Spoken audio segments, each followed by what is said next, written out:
No DQ Galaxy, we are live with a recap of the 2023 Royal Rumble Premium Live event. And let's just say there is no shortage of things to talk about. We have two Royal Rumble winners. We had a main event with one word to describe it: cinematic. We had some returns. We had some people from NXT appearing in the Royal Rumble matches. Let's get right into it. We will be going in order of the matches. While I very much appreciate super chats, please try to stick to the topic if possible. I will get to every super chat, but I may save it for when I talk about the match. If you send a super chat about the main event, for instance, I will save that for the end. But let's get to it. Pat McAfee is back. Very happy about this. Pat McAfee, a great addition to the WWE announced team. Very happy that he's back now that football season is wrapping up. Shanti sent in a $2 super chat. Thank you for that. Says, loved the interactions with the commentary team. He was great. And Pat McAfee, Michael Cole, they always do a fantastic job. Corey Graves was on par as well. Everybody did their part. Now, let's get to the first match, which I'm not sure the last time this has happened. Maybe somebody in the chat room can help me with this. The men's Royal Rumble match kicked off the show. Maybe it did a few years ago. When was it? When Nakamura won, what spot was the men's Royal Rumble match in? I do not remember. I know the women's Rumble match main evented. I cannot remember the last time the men's match opened the show. Now, Walter Cruz was not a big fan of the match. Chat room, let me know what you thought of the men's Royal Rumble match. He says it was a bit underwhelming. We all thought going in, well, I think a good majority of us thought that Cody Rhodes was going to win this match. Not a lot of options, quite frankly. Number one entrant was Gunther, the Intercontinental Champion, and then Sheamus was number two. I like it. I like the two of them starting off the match. A little throwback to Clash at the Castle. Now, will they have one more match at WrestleMania? That remains to be seen. Miz was number three. Kofi Kingston was number four. Now, unfortunately, Kofi Kingston botched his big spot again. Poor Kofi. The streak is over. He got tossed out, and he was supposed to land on one of the announce chairs, but the chair basically broke, and it looked like maybe only 1 foot hit, but we never saw Kofi again after that spot. So it must have been botched. Unfortunately, another misfire for Kofi, which is a real shame because he's been such a Royal Rumble highlight reel over the years. Miz was the first person eliminated. I like to throw that out every year for trivia purposes. First person eliminated. Anybody shocked? Former WWE champion, but he's basically a comedy act at this point. Brock Lesnar was the number 12 entrant, but after throwing people around Suplex City, we did have Lesnar and Gunther briefly interact. We had a little stare down between the two of them, but I'm guessing that's not the WrestleMania match because Bobby Lashley showed up and Lashley eliminated Brock Lesnar. Big moment. This is something I talked about on the No DQ predictions video. This would be a great way to build up Bobby Lashley if it is, in fact, Lesnar versus Lashley at WrestleMania. So this was really well done. Sets up Lashley and Lesnar 3. Baron Corbin came out there, and Brock Lesnar was pissed. He was throwing things around, and he laid out Corbin with an F5 on the floor. Seth Rollins then entered the match, and then at number 17, it was supposed to be Rey Mysterio. However, Rey did not show up, but we quickly found out. At number 18, we had Dominic Mysterio wearing Rey Mysterio's mask. And the idea was that Rey would never willingly give Dominic his mask. So Dominic must have done something vicious to Rey Mysterio in the back to the point where Rey could not compete. And Michael Cole called Dominic a piece of shit, which was hilarious coming from Michael Cole.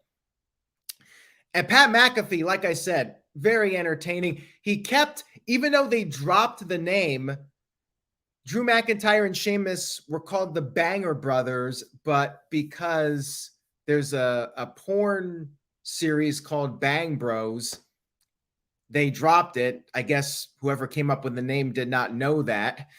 But Pat McAfee kept calling them the Banger Bros and the Bang Bros. He just kept going with it. So I was really getting a kick out of that.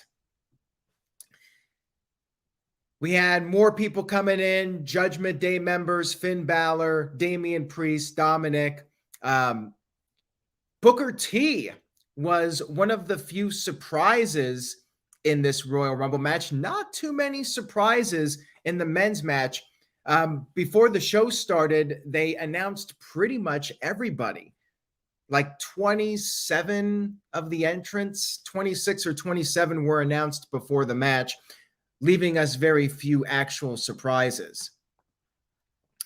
The This Guy Experience sent in a $5 super chat. Thank you for that. Says, dislike the heels starting first and lasting until the end. Having Cody come in last after Gunther did all that work makes Cody look weak. Rhea looks like a face. We'll get to that here in just a few moments. I will definitely give you my thoughts on that. Booker T came in. Booker T, love the guy, but yeah, looked like he was struggling a little bit. He did a few things. He did do the spin-a-rooney, but then was quickly eliminated by Gunther. Got some serious heel heat for Gunther when he eliminated Booker T. And as I said, you had the Judgment Day guys all in there at the same time. But then coming in at number 24 was Edge. Edge came out and he went right after Judgment Day. They were brawling all over the place. And Edge tried to eliminate Dominic, but Judgment Day stopped it. Edge had eliminated both Priest and Balor, but then when Edge went to eliminate Dominic, Judgment Day stopped it. Edge got eliminated, and they continued to brawl.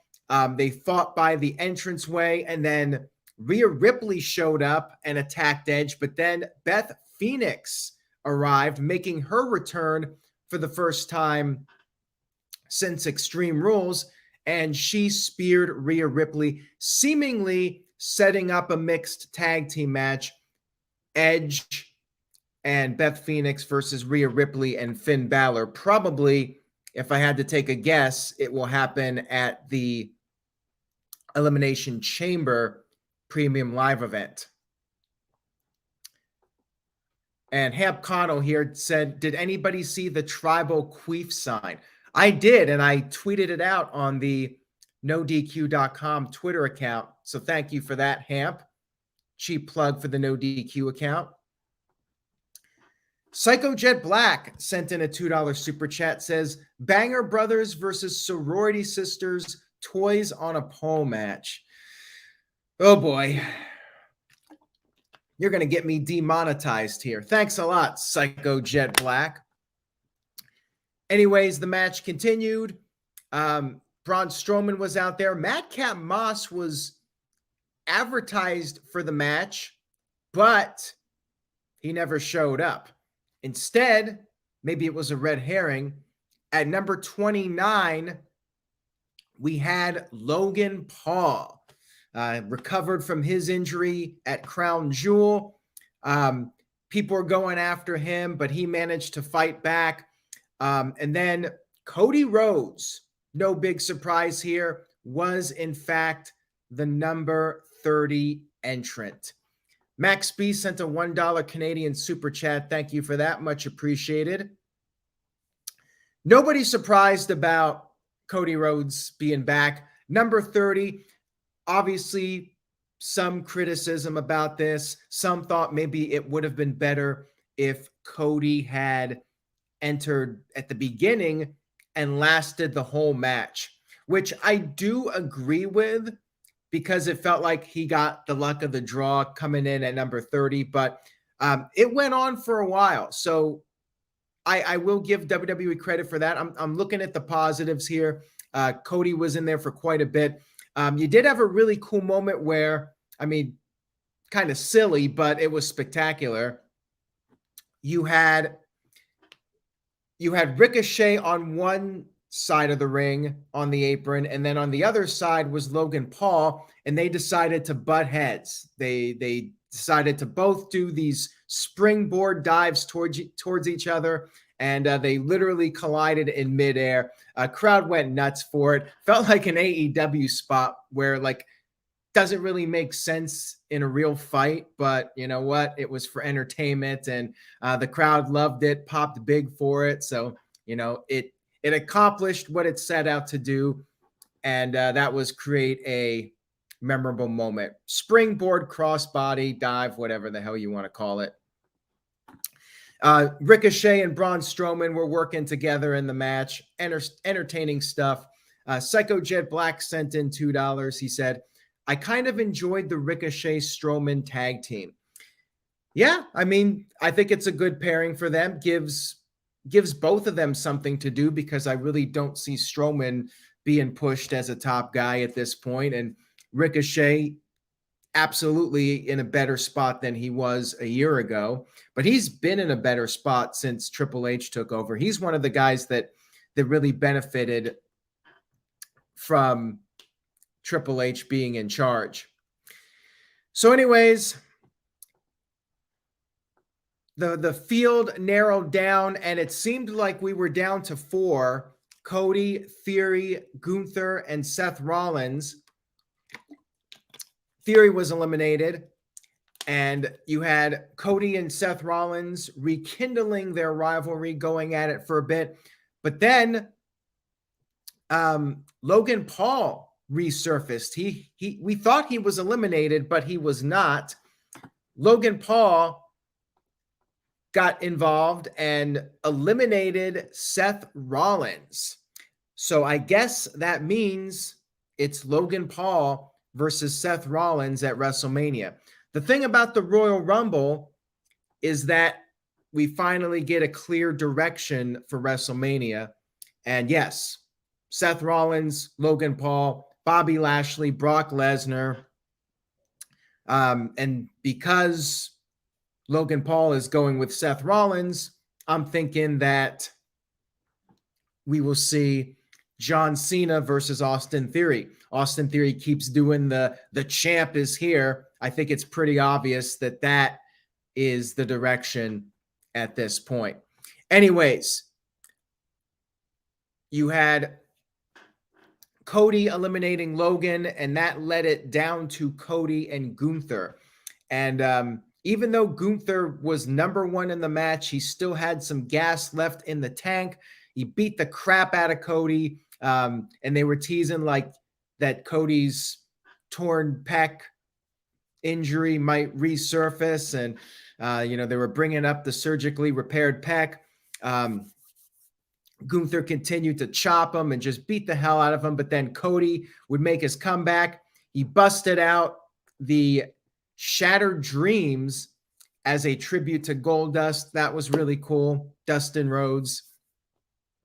And Gunther recovered from that, power bombed Cody, tossed Cody over. Cody did the Shawn Michaels spot where his feet barely missed the floor.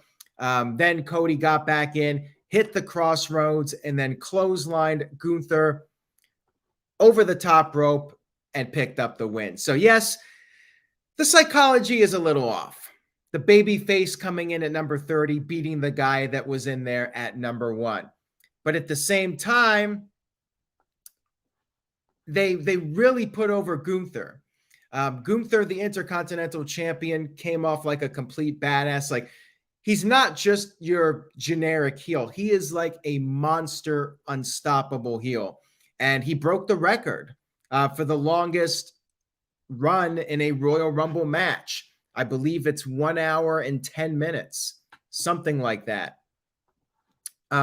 So yeah, I think I would have put Cody in there sooner than number 30, but I think the idea is that they wanted the big pop for number 30. You know, so many years, the number 30 entrant is a disappointment, and more on that later. So I think the idea was that they wanted that guaranteed big pop and build up the anticipation for Cody coming out there. I think that's what they were going for. But I do agree that I think Cody should have been in there maybe just a bit longer, put him in there early. I'm not complaining, though, too much because I did pick number 30 for the No DQ Predictions League, therefore getting that bonus point. Overall, really entertaining Rumble match. I thought it was very well done. Underground Knight with a $5 super chat says, Gunther deserved the win, but I understand Cody winning, wishing The Rock returned and won. Yeah, and that's the thing, too. We all knew Cody was winning. Gunther was not going to be winning it as a heel. We all knew that. So that was maybe one of the only negatives. But all in all, several WrestleMania matches were set up in this, and I really enjoyed the match. I was definitely invested in it. And Max B sent in a $2 super chat. Thank you for that. Says, the Rumble was good, focused on main talent and stories, which is true. And yeah, maybe we could have gotten a few more legends. Maybe Braun Breaker in there. But yeah, for what it was, I very much enjoyed it. Say My Name, Shanti, sent in a $5 super chat. Thank you for that. Says, I love how Pat was trolling on Adam Pearce every time a fight broke outside the ring during both Rumbles, especially when Damage Control was jumping Lynch. Like I said, Pat McAfee was just hilarious through the entire show. Piss Wizard said, have I ever tasted piss before? Yes, I have, as a matter of fact. And you can make that a soundbite. Go ahead. But I might be talking figuratively. However, you can take the soundbite and put it in any context you want. Anyways, let's move on here. I'll gladly take the $2 and say that I've tasted piss. Why not? Moving on here, we had, speaking of tasting piss, this is tasting piss right here. Bray Wyatt versus LA Knight in a pitch black match.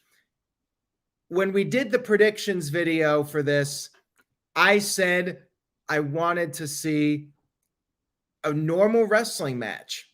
They could do like a no holds barred deal, but what I meant by that was no silly lighting. Just let them have a nice, solid match that can show that Bray Wyatt is more than just the masks and the promos and drawing the storylines out for months. Actually showing everybody, hey, this guy can go. When the bell rings, Bray Wyatt's pretty awesome. Yeah, this was not it. They basically had a glow-in-the-dark match. Blue lighting, darkened arena, and I was very distracted. Like, here's the first problem. I couldn't even see what was going on in the match. Like, it was so dark, and then the only light was essentially the stuff that was glow in the dark. So like LA Knight's tights were distracting me. I really could not get into this match at all. And Bray Wyatt pretty much dominated the match. It was short. Maybe that was a good thing. You had LA Knight putting Bray Wyatt through the table, but then they got back in the ring and LA Knight used the kendo stick. Bray Wyatt basically no-sold it and then hit the Sister Abigail for the victory. I was very disappointed in this. And then after the match, Wyatt had a different mask on, and it was like a horror movie. He was stalking LA Knight. LA Knight was trying to run away. They ran into the stands, and Bray, despite being heavier than I remember him, managed to catch up with LA Knight, and he put on the mandible claw on this platform, and then there was a scaffold right next to the platform, very convenient. Uncle Howdy showed up on the top of the scaffold, and Uncle Howdy jumped off the scaffold with like a flying elbow drop or something, and it looked like he missed, but he did drop down, and a big explosion went off. So yeah, that was weird. I wasn't a big fan of this. Like they're trying to be outside the box, which I guess I can give them credit for, but I hate the lighting. When I can't see what's going on, I don't care what you're doing. It takes me out of it. I hate the lighting. Don't do the lighting. Like if you want to do some of the other stuff, like at the end, you can turn off the lights a little bit if you're going to do the stuff with Uncle Howdy. But for the actual match, keep the lights on, please. David Estevez sent in a $2 super chat, says, I like the match, but thought it was too short. Again, with the lighting, I was glad it went short, quite frankly. And Psycho Jet Black sent in a $2 super chat. Thank you. Says, would you rather drink Mountain Dew or crab juice? Mountain Dew. Shout out to the simple man, Noah Foster, who's doing the No DQ Predictions League. Follow him and Foster1916 on Twitter. And Walter Cruz says the aftermath was better than the match. I mean, yeah, I suppose I would agree with you. Poor LA Knight. I mean, this did absolutely nothing for him. I figured he was losing the match, but I had some hopes that maybe he would have had a better showing in this match. Disappointing. Disappointing for Bray Wyatt's first match back, I just have to say. Next up, we had Bianca Belair versus Alexa Bliss for the Raw Women's Championship. And unfortunately, this match had nothing going for it. It was, I'm not even going to say a TV caliber match. It was like a house show match. Very basic. Nothing memorable. Crowd really was not invested in it, nor was I. They were teasing the stuff with Bray Wyatt, but Uncle Howdy took that big fall, which I guess meant that he wasn't going to be involved in this one. Bianca Belair picked up the win with the KOD. And then after the match, Bray Wyatt, the video with Uncle Howdy, whoever it is, once again saying, do you feel in charge? Asking that question to Alexa Bliss. Don't really know what's going on here. And I don't really care, unfortunately. So now we move on. Hopefully Bianca Belair's next program, which we have a good idea of where it's going because we know the Royal Rumble winner might not necessarily be Bianca Belair versus the Rumble winner. Time will tell. Remember, the Rumble winner can pick either champion. Cold Steel Rails sent in a $5 super chat. Thank you for that. I appreciate it. Says, I thought the Bray Wyatt match was very underwhelming. I don't know. I think it was deserved more time for all of the storytelling they had done. I agree with you, man. I think it should have been a longer match with the lights on and allow LA Knight to have a better showing. Like, he looked like a complete prelim guy when this was all said and done, which is a real shame because I think, if anything, LA Knight was the guy that really made this storyline entertaining. With all due respect to Bray Wyatt, he's been doing a lot of the same routine, cutting the long promos and, the monologues that he does. But LA Knight was funny, and he was really standing out on the mic. I was disappointed in how LA Knight was just destroyed here, basically.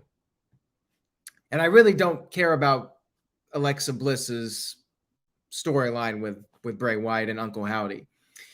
Psycho Jet Black sent in a $2 super chat. Thank you for that. Much appreciated. Says Bray Wyatt should do more power bombs or suplexes, or maybe just anything other than Sister Abigail and the Mandible Claw. But thank you for that. And David Estevez sent in $2. Thank you. Says, who does Bray even fight at WrestleMania? Good question. What about Damian Priest? I get this feeling that we will get Edge and Finn Balor one-on-one at WrestleMania. It was rumored they were going to have a Hell in a Cell match, but that did not happen at the Royal Rumble. So maybe they're saving it for WrestleMania. That leaves Damian Priest open for a match. Maybe Damian Priest versus Bray Wyatt at WrestleMania, since Damian Priest kind of has that supernatural like gimmick. I would like that. I think that could be entertaining, but hopefully they could actually go out there and deliver a somewhat normal match. All right. So now we move on to the women's Royal Rumble match, and shout out over 300 people live watching this right now. Thank you to everybody tuning in. If you're enjoying the video and you're watching it on Twitter or Facebook, please consider subscribing over at youtube.com/AaronRiftNoDQ. You can subscribe there and check out all the videos, live streams every week for Raw, SmackDown, and AEW Dynamite. Rhea Ripley was the #1 entrant in the Women's Royal Rumble match. Liv Morgan was #2. She had requested #1, but I guess the announcers brought up how they gave her #2 instead. They definitely brought that up on the commentary. Rhea Ripley was selling the attack from Beth Phoenix a little bit, and like somebody pointed out earlier, Rhea Ripley attacked by Beth Phoenix and then #1 and going the distance kind of makes her like a baby face. But they absolutely did the right thing here, because Rhea Ripley is, in my opinion, the top female act in the company right now. I mean, she has totally been killing it in the women's division and with Judgment Day. Walter Cruz with a $2 super chat says, Women's Royal Rumble was way better than the men's. Loved it. Well, I will definitely put a poll up and see. I feel like based on feedback, it was pretty equal. But I've seen people say they loved the men's Rumble. Other people said they did not like it. It's been somewhat polarizing. But anyways, let's get to the match. And once I'm done, I'll tell you which one I thought was better. And Sam, I'll save your super chat here for the end. I do have it in the starred section. Chris says, I remember following your website in the late 90s and now you're bald. Yeah, it's been a while. It's been 25 years. Yeah, 25 years since I got started. And yes, I had way more hair back then. So let's get to the match here. We had some of the lesser names coming in: Dana Brooke, Emma, B-Fab. Then we started having some NXT women coming in. Roxanne Perez was in the match. Zoe Stark. Indy Hartwell. They were all rumored, and they all did, in fact, appear in the Women's Rumble match. We had all of Damage Control in the match: Bayley, Dakota Kai, and Io Sky. Natalya came back, by the way, after having her nose broken by Shayna Baszler. And she had an outfit paying tribute to her dad, which I thought was really cool. Leatherface, I agree with this comment. And I think my wife and I discussed this last year. She made a comment a year ago during the Rumble how she doesn't recognize any of the female performers because the music is so generic. And I was thinking the same thing this year. The music really needs work as far as I'm concerned. Like, so many of the themes are generic, and I'm like, who is this again? So anyways, Becky Lynch came in at number 15, went after Damage Control. They were brawling on the outside of the ring. Nobody got eliminated. And we had Asuka coming out at number 17. And she had her old pre-WWE makeup on. And she had brand new entrance music. Total makeover for her. And I actually thought when she came out there, she got a huge pop, by the way, like one of the biggest reactions of the show. So it was really cool to see Asuka back. And I thought maybe she was going to win the match, considering the makeover and how much fans were into her. Dewdrop, and guys, this is the final time I will ever say this name. Dewdrop is no more.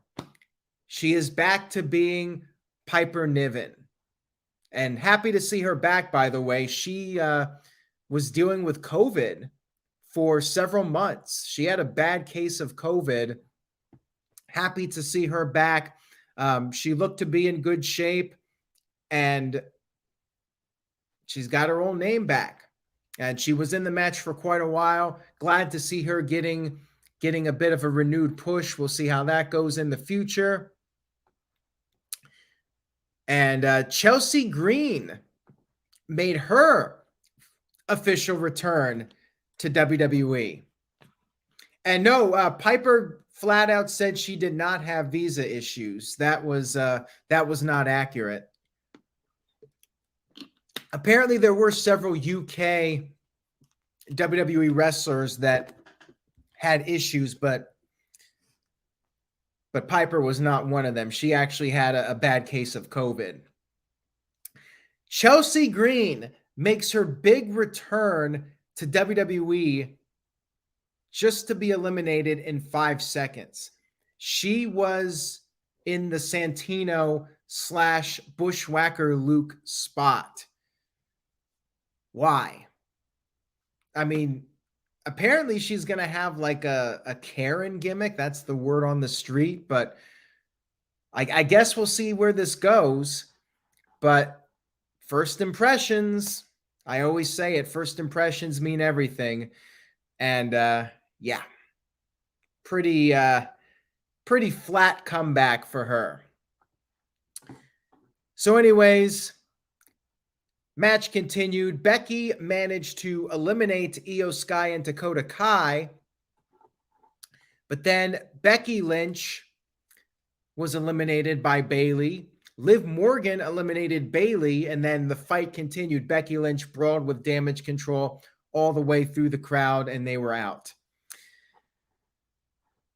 Underground Knight sent in a $5 super chat. Thank you for that. Appreciate it. Says, well, apparently Triple H will continue the tradition of burying Impact / TNA talent via Chelsea Green tonight. Yeah, I mean, again, we'll have to see what they're doing with her, but Emma came back and has not done much of anything.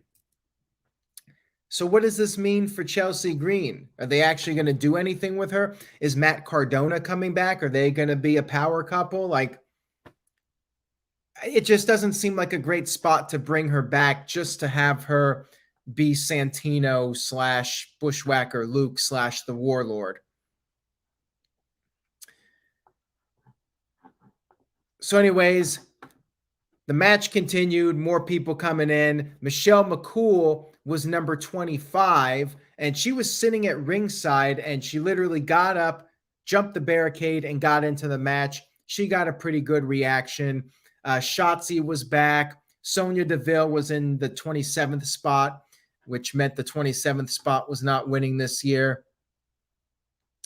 And then, here we go, folks. Number 30. Number 30, and her entrance was botched. Wasn't her fault, but her music hit before the countdown ended. Nia Jax is back. And apparently this was not a one-off because she has brand new WWE merchandise. The Irresistible Force is back. Nia Jax. A whole new era in WWE for the women's division. So Nia Jax came in. Time stood still. Everybody stopped what they were doing. She got in the ring, and everybody went after her. She fought them all off, was taking control, but then eventually Rhea Ripley hit her with the Riptide, and everybody, she called in the troops. Everybody got together, and they finally managed to eliminate Nia Jax. Walter Cruz sent in a $2 super chat, says Nia botches so much that they botched her entrance. Yeah, it was very fitting for Nia Jax, right? And Psycho Jet Black says Nia Jax versus Ronda Rousey in a promo battle. Why would you put that out there in the universe, Psycho Jet Black? What is your issue? Like, that's crazy, man. That's just insane. And Adrian, going back to earlier, sent in a $10 super chat. Thank you, Adrian. Says, do you think WWE booked themselves into a corner with Cody winning the Royal Rumble? The fans want the big Sami payoff by having him beat Roman for the titles. By the way, you missed my earlier super chat. Save for later. Well, I'm already doing it now. I apologize if I did miss a super chat. I'll try to go back and find it. No, and we'll get to the Sami Zayn thing here in just a few moments, but I don't necessarily think that we're missing the big payoff. I'll get to it in a few minutes. But thank you for that, Adrian. Much appreciated. So let's get back to this. Psycho Jet Black sent in a $2 super chat, says, is Nia Jax more over than Mustafa Ali? No. I like Mustafa Ali. Nia Jax, not really the biggest fan. I mean, I thought like her first year on the main roster, she had potential, and then they had her lose at Survivor Series in a throwaway situation and did not really care much about her after that. And I can't really think like, man, that was such a great Nia Jax match. I couldn't tell you my favorite Nia Jax match.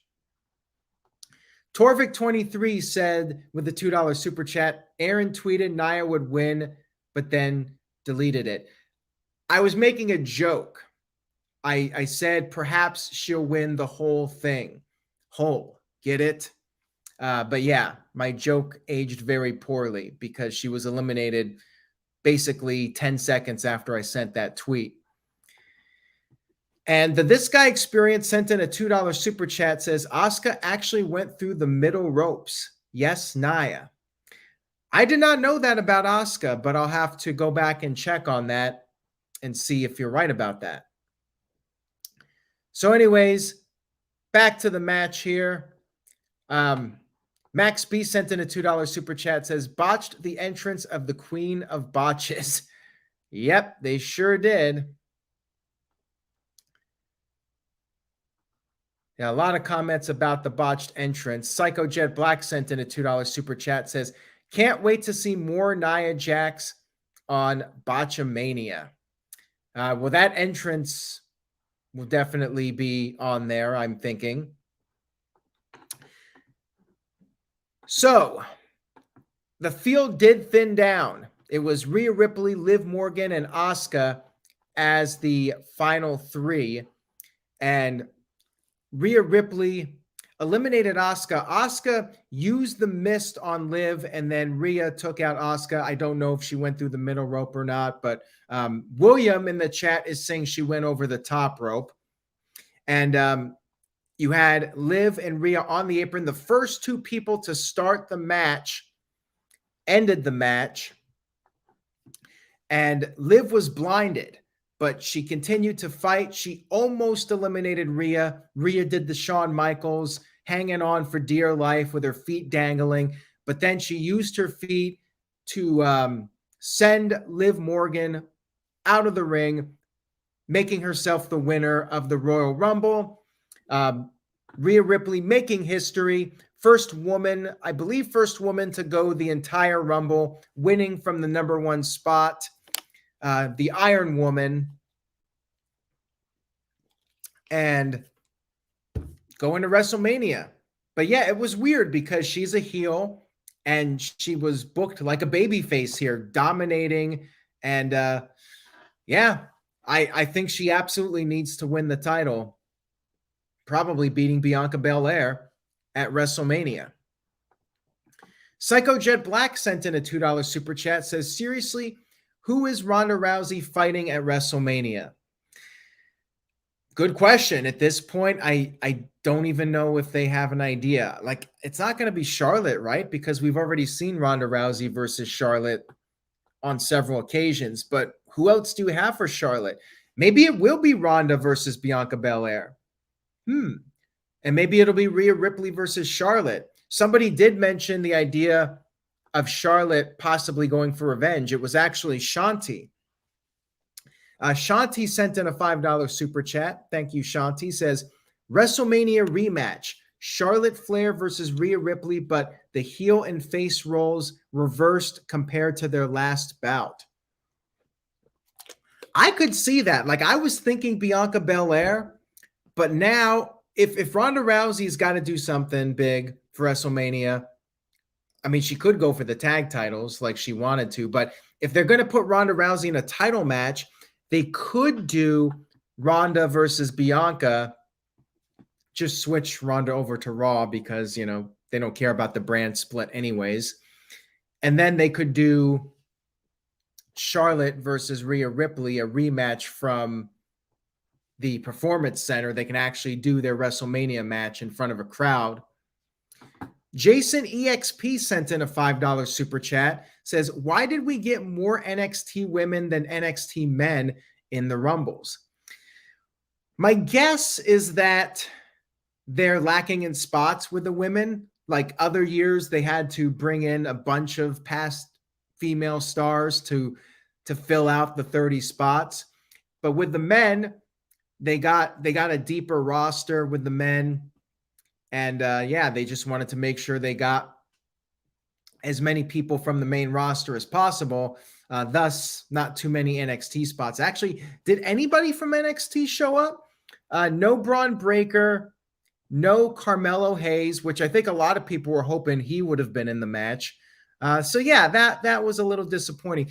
But with that being said, I liked both Rumble matches. I think I would have to go with the men's match by a slight margin for Cody winning, Gunther's performance. And I just was slightly more entertained by it.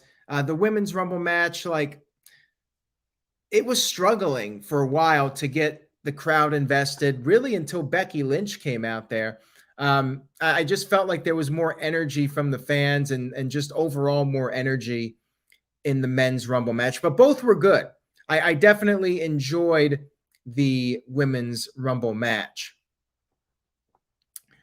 Psycho Jet Black sent in a $2 super chat.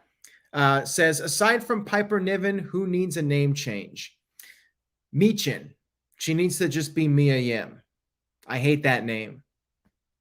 Go back to Mia Yim. Mia Yim was perfectly fine. I don't even understand why they changed it. Yeah, I think Booker T was the only actual surprise that wasn't on the main roster. You know, obviously Edge came back and Logan Paul came back, but they were not gone for an extended period of time. They were gone, 3-4 months. So now we move on to the main event. Kevin Owens versus Roman Reigns for the unified WWE Universal Championship. Roman Reigns had the Usos and Solo Sikoa stay in the back. Andrew Watson sent in a $2 super chat, says Goldberg should have won the Rumble. Major missed opportunity. You got good jokes there, Andrew. You and Psycho Jet Black are in the running for who can come up with the funniest material on the No DQ live streams. Maybe he's actually a Goldberg fan, in which case I apologize. So Roman Reigns came down with Paul Heyman and Sami Zayn. Remember, Roman Reigns said this would be the big test for Sami Zayn. Crowd was chanting Sami Uso. Reigns and Owens had their feeling out process. It was a back and forth match. And I wasn't all that into the match for the beginning because I knew it wasn't going to end until Sami Zayn got involved. That's the one negative to this. It's like, damn well that whatever they do, it's not going to be the finish until Sami Zayn is involved. So it's like they started doing near falls. And by the way, I forgot to talk about Hardy. Not Jeff Hardy, but Hardy the singer. Before the main event, they did a performance of the Royal Rumble theme song, Sold Out, whatever. Not about selling out arenas, but, being a rebel and not selling out to the man, whatever the lyrics are for his song. And I was like, I just want to go to bed, guys. I got a live stream. I don't need to hear this knockoff Kid Rock doing a song here.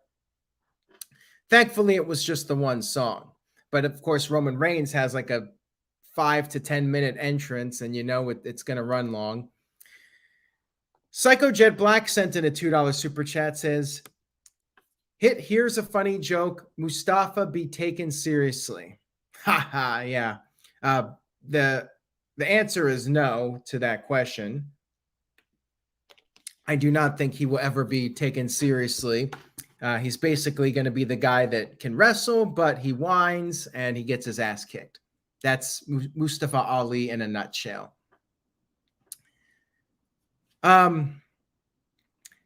They should have put the Hardy song during the kickoff. Like, there's where you put the kickoff segment. Have him go out there and do the kickoff little concert. He can do a couple songs. I know they got to show their videos and promos, but hey, throw it on that show. Throw it 10, 15 minutes before the pay-per-view starts. I would just do that. Anyways, you had some near falls back and forth here with Roman Reigns and Kevin Owens. Interestingly enough, 2 years ago, Thunderdome era, crazy match they had. This was very standard for a while. Just a regular match. You had some near falls. But then you had Owens going for the stunner, and the referee got knocked down. And Owens hit the pop-up powerbomb, had the match won, but the referee was down. Referee could not make the 3 count. And you had Roman Reigns hitting a desperation low blow. He then told Sami Zayn to get the steel chair. Zayn got it. Zayn was hesitating, but he did give Reigns the chair. However, Owens recovered, hit Roman Reigns with the stunner before Reigns could use the chair.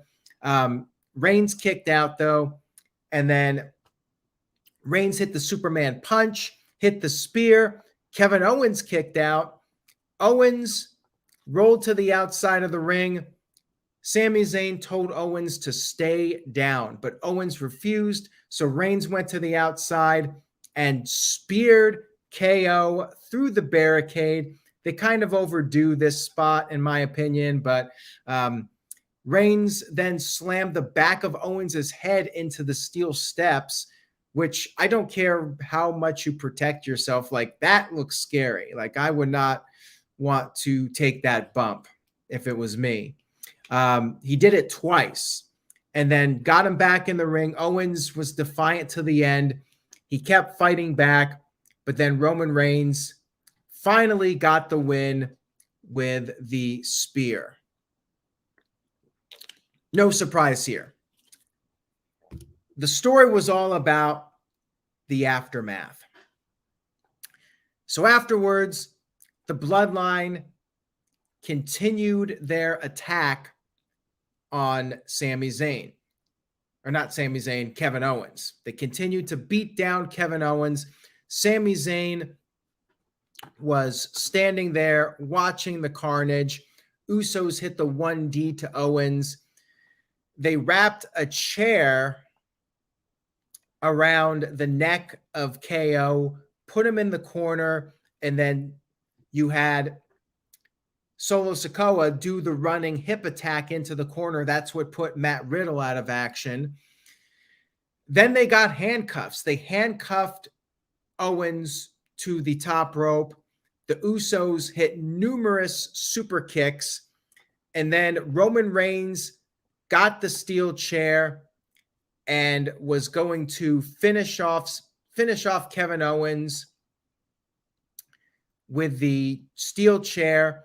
However, Sami Zayn stopped him at the very last second. And Roman Reigns was upset about this. And Sami Zayn was like, it's beneath Reigns. The damage has been done. They don't need to do anything else. Reigns then handed the chair over to Sami Zayn and told Zayn to hit Owens with the chair. And Reigns was yelling at him. Zayn was continuing to hesitate, and Reigns told him he can either be the main event or he can go back to that, quote, jackass shit. Reigns told Zayn to pull the trigger, and then Reigns was getting pissed. He started slapping Sami Zayn around, and Zayn had the chair, and as Reigns was looking over at Owens, Sami Zayn took the chair and hit Roman Reigns with the steel chair. The crowd erupted in cheers. Like, the pop was unreal. Massive pop for this. We got the big payoff with Sami Zayn finally doing the right thing. Crowd went nuts. By the way, no commentary. The commentators went silent. They let everybody in the ring tell the story. Roman Reigns, the look on his face. Like I said at the beginning, everything about this was cinematic. You had the shot of Roman Reigns, the reaction to getting hit with the chair. And then Jimmy Uso came in with the super kick to Sami Zayn, and the beatdown began. Solo Sikoa hit Sami Zayn with the Samoan spike. Jey Uso was watching in the corner, and Jey Uso did not partake. So the plot continues here. Jey Uso left the ring very upset because him and Sami were tight. And remember, they were the ones that hated each other, but they got close. Jey Uso left the ring, the Bloodline in complete disarray, and Roman Reigns snapped. Roman Reigns grabbed the chair and repeatedly hit Sami Zayn with it over and over again. And then the crowd erupted. Fuck you, Roman. Got this on the end of a WWE premium live event, crowd chanting, F you, Roman, not because they hate the character, but because he is such a fantastic villain. They're chanting F you, Roman, for the right reasons.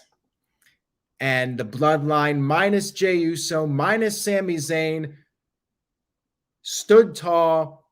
Zayn was laid out. Owens laid out. Jey left the arena, and the show went off the air. And I am at disbelief at how great this was. Like, I didn't think I could see something that was just so amazing and so well done on a WWE pay-per-view event. Like, I keep thinking to myself, when are they going to blow it with this? When are they going to screw it up? And they nailed it to a T. They hit every single note correctly as far as I'm concerned. Every camera angle, every facial reaction, the timing of everything. They let every moment breathe. Like, it was brilliant. I have no other way to describe it. Dare I say, maybe the best ending to a WWE pay-per-view event ever. And this is including the peak of the Attitude Era. Like, we've had some great matches and great victory celebrations, but as far as just pure storytelling goes, like, I can't recall anything that reached this level of storytelling. I just can't. Like, they thought this out so well and let everything play out perfectly. So let me get to the super chats now. I appreciate them all. Everybody's got an opinion on this, so let me get to them. Sam sent this earlier, so I'll start with him. He said, "You can save this, but the bloodline made me emotional." Me too. Like, I was hanging on with every single moment of it. Everybody was just on their feet and just waiting to see how this played out. Psycho Jet Black sent in a $2 super chat. Thank you for that. Says, better singer, Hardy or Jeff Jarrett? Well, Road Dogg was singing for Jeff Jarrett. I'll say Road Dogg better singer than Hardy, from what I heard, at least. Hardy was more screaming than singing, as far as I'm concerned. Building Nexus with a $2 super chat. Thank you for that. Says, Rock could host WrestleMania 2. The bloodline is not fine. No Rock on this show. They didn't need him, though. Will he be at WrestleMania? I'm thinking not at this point, but hey, he could be referee for a match. And the bloodline is definitely not fine. Alex sent in a $5 super chat. That ending was definitely produced by Vince ... Vince Gilligan. Yes, this felt more like something that he would direct than something WWE would direct, with all due respect to WWE. But that's how much I'm praising it. Like, it was on par with a top.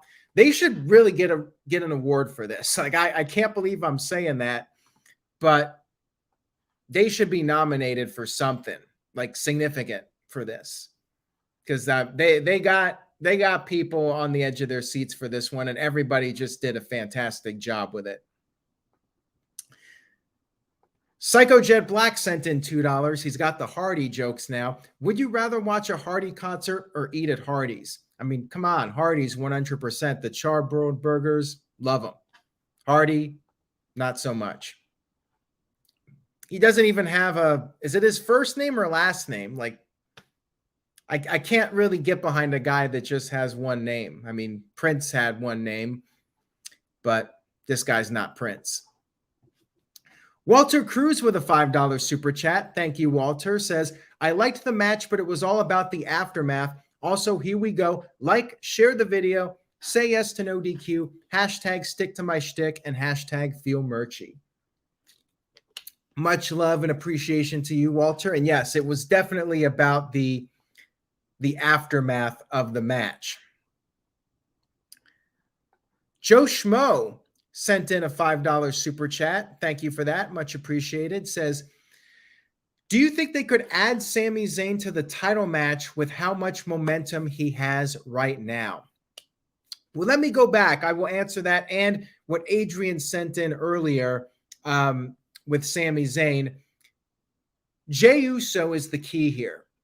Jey Uso walked out, and I think that's where the story is going to move towards at this point. Jey Uso walking out on the bloodline, but ultimately I think he's going to side with his blood.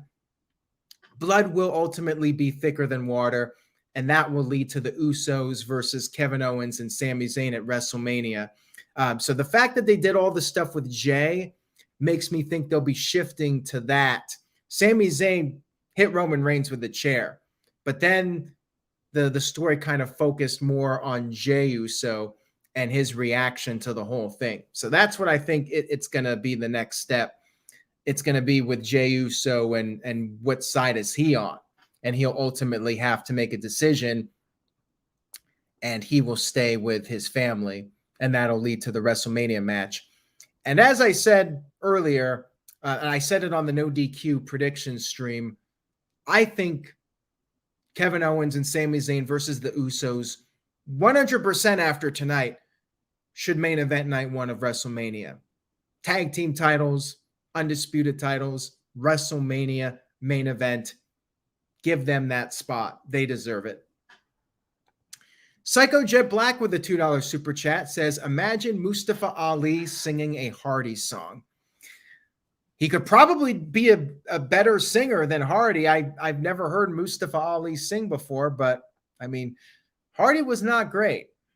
It was more screaming than singing as far as I'm concerned. Maybe I just don't know what I'm talking about, but yeah, maybe I was just tired and ready for it to be over. Psycho Jet Black sent in another $5 super chat. Thank you for that. Says, seriously, is WWE splitting the titles where Cody goes after the WWE title while somebody else, possibly Stone Cold, goes after the Universal title? I don't know, but I'm feeling like it's going to be Cody Rhodes versus Roman Reigns. I think if Steve Austin was going to be there, he would have done something on this show. The Rock could always do a non-wrestling appearance, and I always felt like he would probably be at WrestleMania in some capacity. And I'm not sure where Steve Austin fits in at this point. Like, who do you put Steve Austin against if you do a match with him? The rumor was that they were trying to get him to do a match with Roman Reigns. But if not Reigns, who else? Like, I'm not even sure where Steve Austin would fit in a match at WrestleMania. Leatherface sent in a $2 super chat, says, should they keep Sami Zayn off TV for a while? Yeah, both of them should be off TV for a couple of weeks, but we do have Elimination Chamber coming up, and maybe that's what they'll do. Maybe Elimination Chamber will be, maybe Adam Pearce will force Roman Reigns to defend both titles on each night, and Elimination Chamber, maybe this is how it happens. Maybe Adam Pearce does that, and the winner of Elimination Chamber faces Reigns at WrestleMania. I still think they're doing Usos versus Zayn and Owens, though. But we do have Elimination Chamber. They might end up doing the IC title in the Chamber. But you have to think that Sami Zayn and Kevin Owens are going to have some sort of significant role at the Chamber since it's in Montreal. Like, it has to be. I would do Roman Reigns versus Sami Zayn for the title in Montreal. Even though Zayn's not going to win, I would do the match there. Underground Knight sent in a $5 super chat. Thank you for that. Says, if, and I mean if, The Rock could still return this week, any chance of Cody unexpectedly going after Theory and hold Cena versus Theory for a later date? I would say highly unlikely in all likelihood. The whole Cody Rhodes storyline is him going for the big one and winning the world title in honor of his father. So no, I do not think he's going to come back from a pectoral injury that put him out for 6 months and challenge Theory for the United States title. I think that that's very much a long shot. King JMO 2K11 sent in a $5 super chat. Thank you for that. Much appreciated. Says, I know blood is taboo, but blood would have really worked in the final segment. Yeah, you're right. If there was ever a segment to do blood, that would have been the segment. It was very violent, though. I will give them that. They made it about as violent as possible without there actually being blood. And Roman Reigns even said shit. So we got a little bit of the edge being pushed, but yeah, blood would have been great. Like if Owens or Zayn, they were busted open, like Owens especially, just pouring buckets. Like, yeah, that would have put it even more over the top. Max B sent in a $2 super chat. Thank you for that. Says, top 5 story ever, one being Bret Owen leading to WrestleMania 10. Owen and Bret was great, but I think this was better, quite frankly. Like, you could tell me any story and I'll tell you if it was up to this level. Like, especially in one segment. Like, yeah, this was just orchestrated so well, as I said. Da boy Fernando sent in a $5 super chat. Thank you for that. I appreciate it. Says, this segment was perfect. Sami and Jay crying added, after this, Sami and KO have to face the Bloodline for the tag titles in the main event of WrestleMania Night 1. Yes, like I said, they deserve it. They've put so much stock in this storyline. That would be amazing. I'm 100% wanting to see that. They got to do right. They invested so much now. Really elevates the tag division too if you put that as the main event. B-Man sent in a $5 super chat. Thank you for that, B-Man. Says, why does Adam Pearce break up every brawl and beatdown except for the biggest one of them all? Adam Pearce knows that a certain level of beatdown is going to increase the ratings. Thus, he's a smart man, and he'll break up 9 out of 10 of them. But if there's one that he feels is going to make WWE a lot of money, he holds back a little bit. That's the best answer I can give you. Jason EXP sent in a $5 super chat. Thank you for that, Jason. Says, this was by far the best storyline in the past 10 years, far better than the Daniel Bryan's run and Kofi Mania. Oh, I agree. I agree on both counts. Like, both of those storylines were great. Daniel Bryan was fantastic in both of them.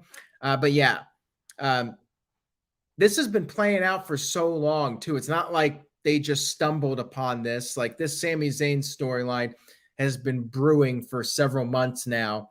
And, this was the big payoff, the big split between Kevin Owens and Sami Zayn.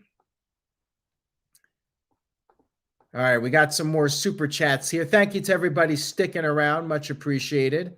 It's late, 1:33 a.m. East Coast time. There's a comment from Adrian about the handcuffs. And Adrian sent in a $5 super chat. Thank you for that, Adrian. Says, when KO handcuffed to the ropes, I think a head chair shot would have been the perfect ending. I was thinking they were going to do it too, but they did not. I think it's better if you don't do that. I think that the chair shot to the back was fine. Sami Zayn to Roman Reigns. But yeah, the head chair shot, whatever. I mean, I'm not sure why you want to see people getting a concussion. Yeah, you could cover it with your hands, but the back chair shot does fine. Everything they did was effective. Psycho Jet Black sent in a $2 super chat. Says, why hasn't WWE released Naomi from her contract? I don't know. WWE's not talking. Naomi's not talking. And, that's one of those things where I'm still hoping she'll come back. Hey, how about this? She's the one that gets the Usos back together. Like, Jey Uso is on the verge of walking out, leaving the bloodline.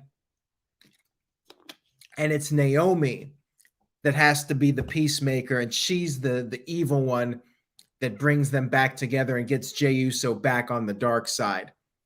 There you go. There's an idea right there, WWE. Perfect way to bring back Naomi. Tim King sent in a $5 super chat. Says, Usos versus Owens and Zayn. Then Jey turns on Jimmy and they lose the tag team titles. I'm not sure how I feel about them actually splitting up. Like, Jey Uso's been great, though. He proved that he could do stuff on his own during the beginning of this bloodline storyline. but I just can't imagine the Usos not being together. Like, it's like peanut butter and jelly. Yeah, I think they're better off together than apart, quite frankly. Underground Knight sent in a $5 super chat. Thank you for that. Much appreciated. Says, overtime, Aaron, you're doing the wrestling gods work. Well, it is the Royal Rumble. So if there was ever a night to not get any sleep, well, this would be the night.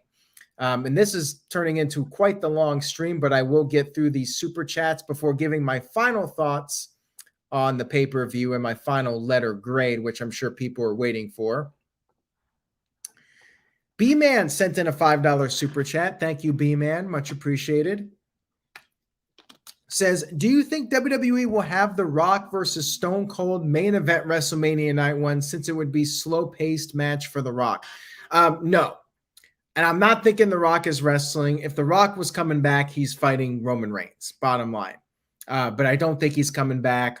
And as far as Austin goes, that's the thing too. Like, I think Sami Zayn and KO versus the Usos should main event night 1. Roman Reigns main eventing night 2. Is Austin really going to be on the show and not main event? I'm not sure either of them are showing up at this point. I know the rumors have been strong, but my feeling is now after all this, it's not happening. We got our answers, I think. Psycho Jet Black with a $2 super chat. Thank you for that. Says, what will be the matches for Pat McAfee and Logan Paul? Well, as I mentioned earlier, they're already teasing Logan Paul versus Seth Rollins as Logan eliminated Rollins. Pat McAfee, that remains to be seen. I mean, he very well could do a match. Maybe he doesn't. We'll have to see if he starts teasing anybody over the next several weeks. I really don't. Well, Corbin's on Raw now, so thankfully that's not an option. Who could McAfee face? Good question. Jason EXP sent in a $2 super chat. Says, who is Gunther going to face at WrestleMania? I'm thinking Sheamus. I mean, they did that beginning sequence, and Sheamus has teased it in an interview. So I could see them doing that, and maybe Sheamus finally beats him and gets the, what is it? When you have all the titles. I'm so tired now, I don't even know what it's called. Grand Slam. He can be the Grand Slam champion at WrestleMania. I mean, that would be poetic. Building Nexus sent in a $2 super chat. Says, maybe The Rock in a non-wrestling role. That's what I'm thinking. I mean, maybe the guest referee for one of those matches, since he does have the ties to the bloodline. Some people thought, well, he might outshine the participants in the match. And I'm thinking, not necessarily. He could be there. And I mentioned this before, like, if it's Roman Reigns versus Cody Rhodes, Roman Reigns loses the title and The Rock raises Cody Rhodes' hand as Cody Rhodes holds up the WWE title. Rock puts it around his waist. That's going to get on ESPN and all the mainstream media outlets. Cody Rhodes being endorsed by the biggest movie star in the world.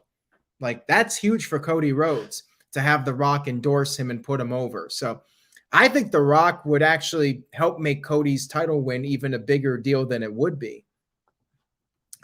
And Psycho Jet Black sent in a $2 super chat. Says, imagine JBL managing Nia Jax and Corbin together. You're just going to give them ideas. You realize this, and that might actually happen now. So thanks a lot, Psycho Jet Black. All right, so letter grade for the show.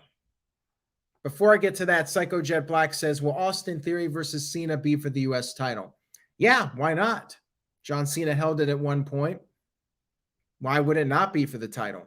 I say 100% it should be for the title, and Austin Theory should beat him if you're really going to take Austin Theory to the next level. Cena puts him over.